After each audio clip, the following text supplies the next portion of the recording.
This is Inside Geneva. I'm your host, Imogen Folks, and this is a production from Swissinfo, the international public media company of Switzerland.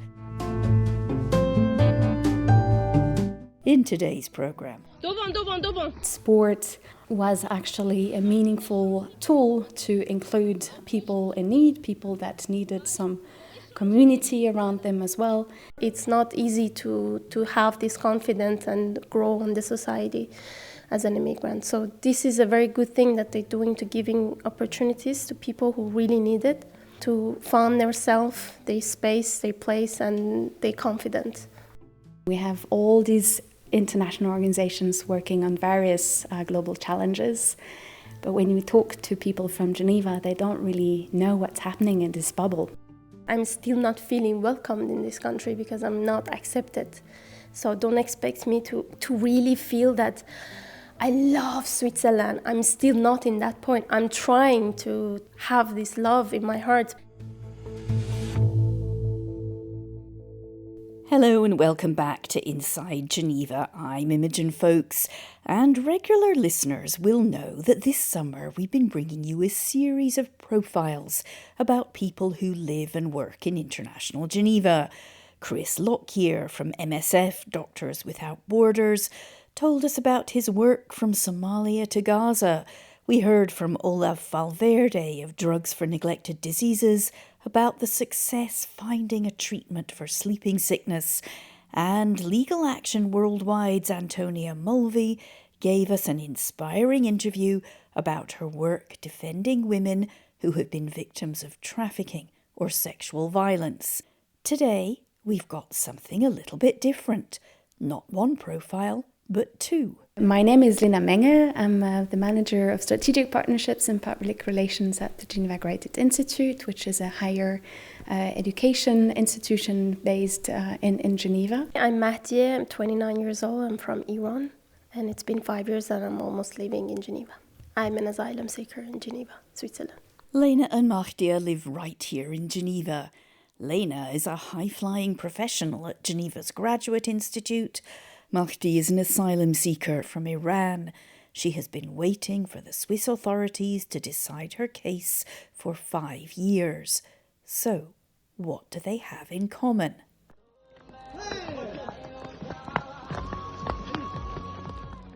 Sport is the answer in a project called Flag 21, which came out of Lena's interest in social inclusion. I'm the president and co-founder of Flag 21, which is an association based in Geneva which aims to facilitate the social inclusion of refugees through sport. What inspired you to do that?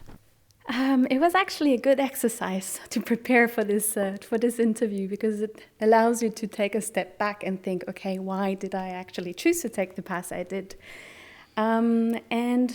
Actually, I think I grew up in a German-speaking family here in Geneva, and I experienced firsthand how you can be seen as different because you don't talk the same language as the others on a school background.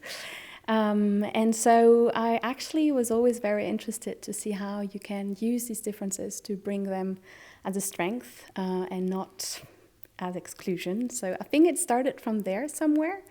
And then, the different experiences I did in my past, I did an internship at UNHCR in Brussels, where I had I don't know if it's a chance, but I had the opportunity to visit also some detention centers next to the airport, where everyone could just see the airplane and wondering if you're in the next one on this one or not. Being sent back. Yeah, being sent back. So it actually showed me really this harsh reality of what these individuals were facing. I think we can indeed do more locally as well. I always imagined myself being, I aim to be a Human Rights Watch researcher on the ground, traveling the world. I actually worked at Human Rights Watch for a while as well, but I realized that this lifestyle wasn't for me, and I realized that you could still have a meaningful impact with local community initiatives. Well, tell me about Flag 21. What is that like? Flag 21 actually started when I participated in a hackathon organized by Hospice Général, who's the main institution for social action in Geneva.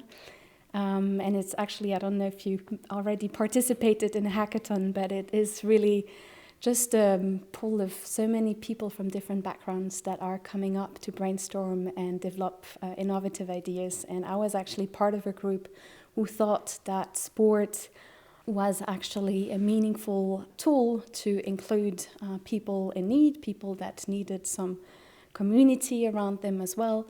And this is how it started. And we actually chose the running because we thought it's actually a sport where you need a pair of running shoes and just a bit of motivation to walk up and do it.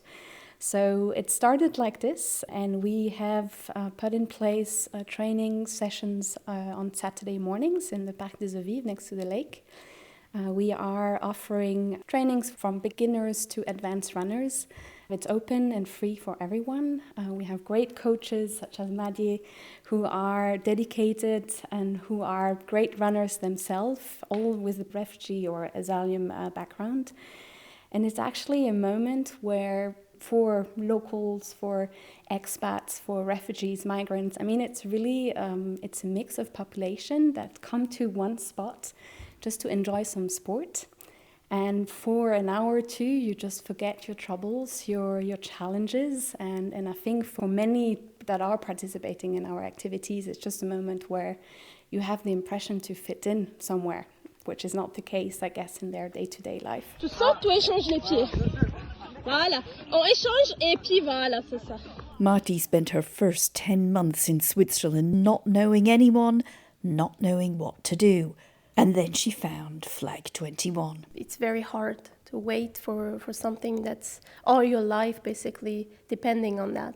But as me personally, as I'm a person who saw that if I want to wait for this decision, especially a positive decision, I would have just wasted my time. So I decided to just move on and go on and don't think about this and don't wait for it.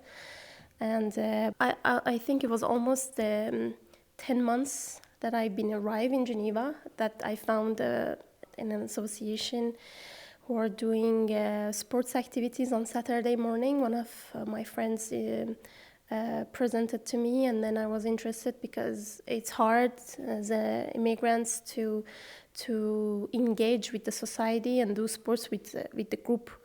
So I found them. I went to the training on Saturday, and I was really interested, and I just kept going. What kind of sports do you do?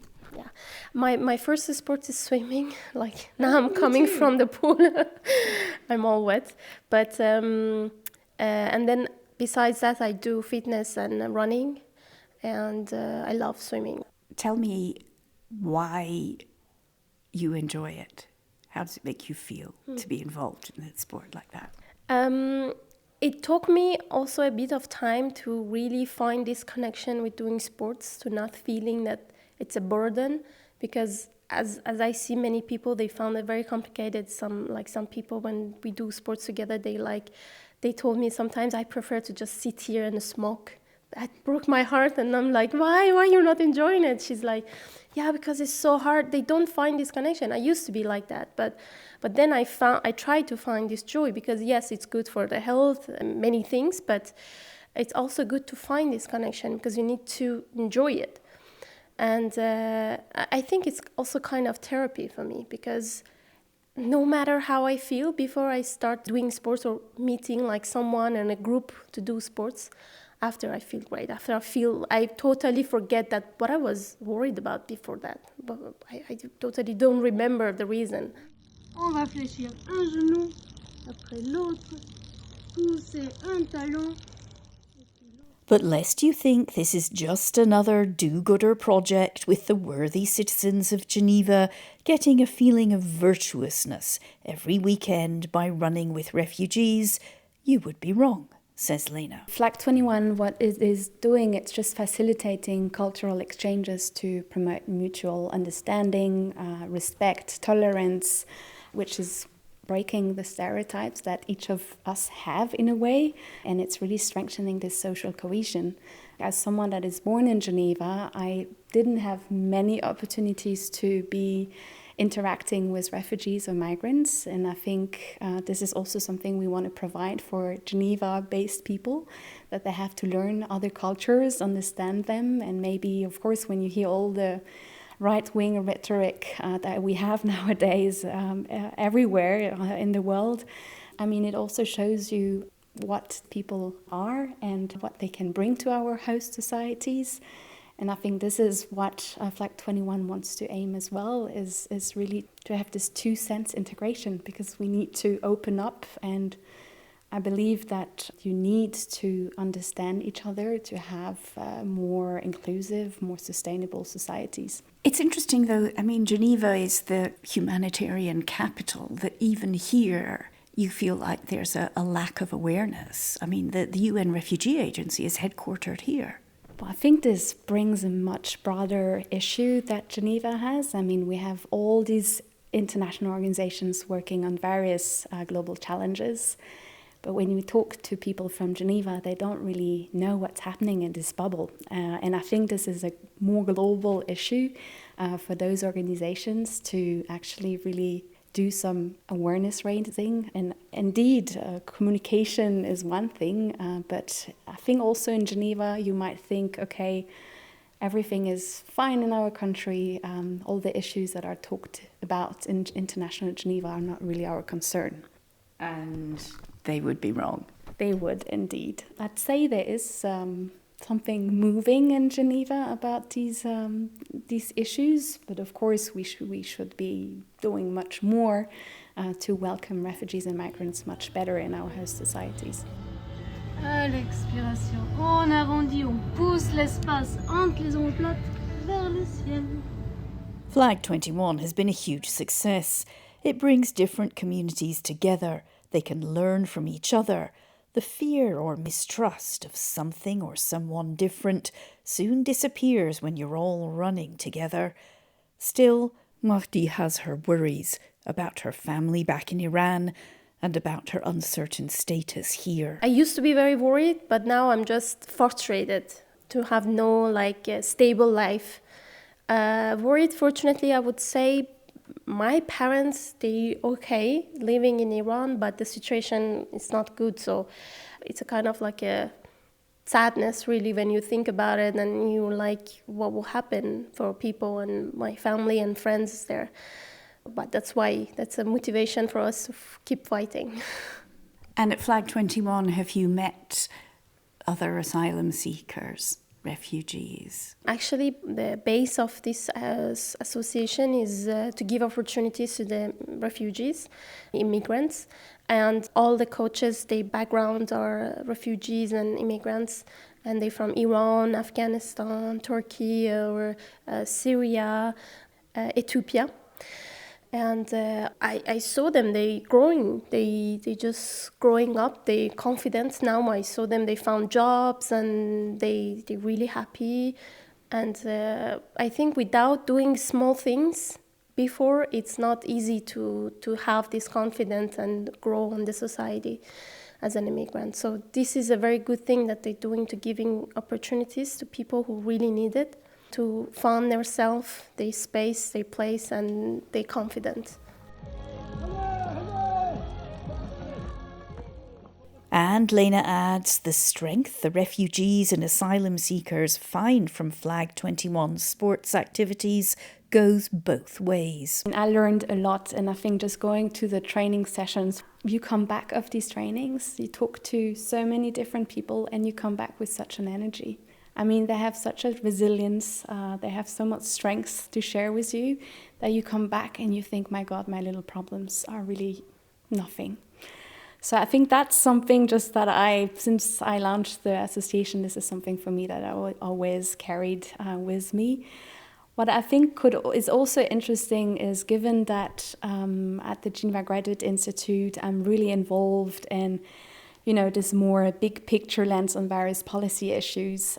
Having this other hat with Flag 21, is really giving me this more grounded local perspective that is much needed as well, and that I think in international Geneva sometimes the ground, it seems quite far away from the discussions we have here. So I think that's also something that has brought me a lot. And to finish on this note, and a positive note, I think, is that in the midst of crisis that we face globally today, I mean, when you look at the news, it's just really depressing. But I find Flag 21 to be, of course, on a more small and local scale, but a good testament to what the positive impact humanity can achieve when it takes time to understand the other. And I think our efforts at Flag 21 gives me hope, and it shows that fostering empathy and connection can lead to really meaningful action and more inclusive societies. Devant, devant, devant. Devant, et quand tu sautes, tu échanges les pieds, regarde. Tu sautes, tu échanges les pieds. Voilà, on échange et puis voilà, c'est ça. But we shouldn't underestimate the systemic problems that asylum seekers face. Mahdie has friends through Flag 21 and a regular structure to her week through training and coaching. But she is still waiting for a decision. Will she be granted refugee status or turned away? The isolation of her first few months in Switzerland has eased, but until she knows what her future will be, her life is, in a way, in limbo. I was very lonely.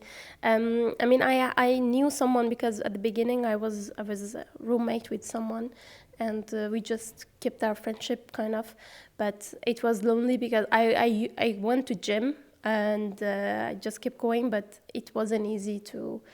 You feel like lost, you really don't know what's happening, where are you exactly, take your time to realizing, where am I exactly and what am I supposed to do? And when I found them, it was really good because you feel that, okay, now I found some people that I can connect with. How do you see your future? Realistically and also optimistically? Maybe they're different. Despite all the difficulties and sometimes I tell my partner that I'm still not feeling welcomed in this country because I'm not accepted. So don't expect me to really feel that I love Switzerland. I'm still not in that point. I'm trying to have this love in my heart, but I cannot find any reason. So I will see myself that I even now I settled and I really create my life, my friends, everything here. And with my partner that is very, very good, and we trying to build our new life together. So I will see a good future, but I would say it took many, many hard works and many years for me to arrive in this point, because basically the system didn't help me. People helped me a lot in Geneva, but the system didn't help me. The system just tried to stop me, to surviving, to living, to integrate. And it was all with me, and the people were with me and helped me.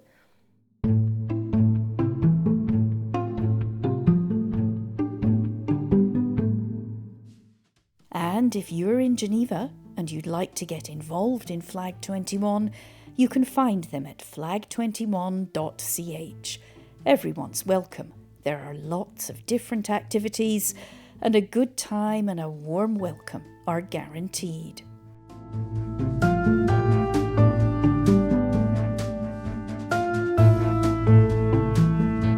My thanks to Lena and Mahdie for those inspiring interviews.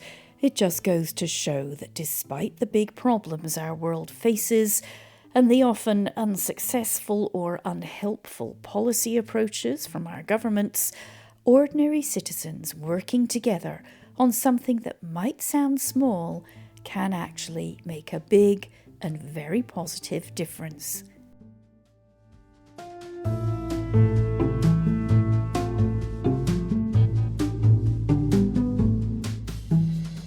Next time on Inside Geneva, we'll be continuing our series of summer profiles with human rights defender Fareshta Abbasi.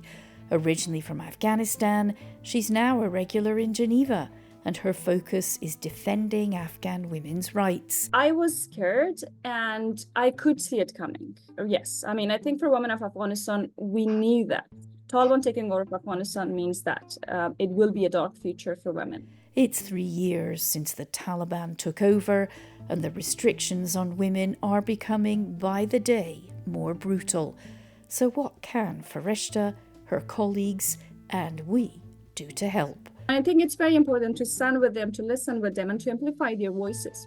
It's very difficult to think of a better Afghanistan, a brighter future for women under the Taliban rule. I want to believe and hold my strength together that this madness cannot last. Join us next time on Inside Geneva.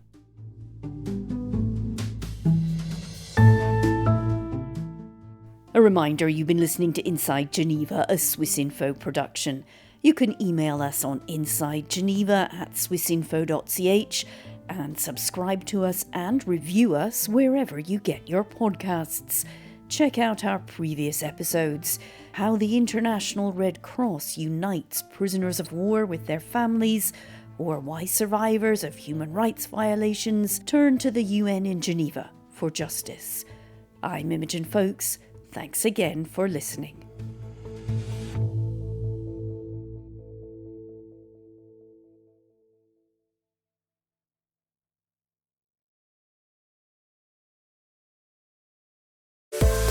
Get ready to explore the crossroads of innovation and entrepreneurship. Listen to our latest series of the Swiss Connection podcast, where we dive into the fascinating parallels between Switzerland and Silicon Valley. Switzerland and Silicon Valley are hubs of cutting-edge research and groundbreaking innovation. But what makes Silicon Valley the pinnacle of entrepreneurial culture and investment? Join our journalists Marc-André Miseret and Sarah Ibrahim as they venture into the heart of Silicon Valley. They sit down with Swiss-born entrepreneurs to uncover what Switzerland can learn from the world's tech capital. Get inspired by real stories from leading innovators in technology. Listen and subscribe to the Swiss Connection's latest series now, available wherever you get your podcasts.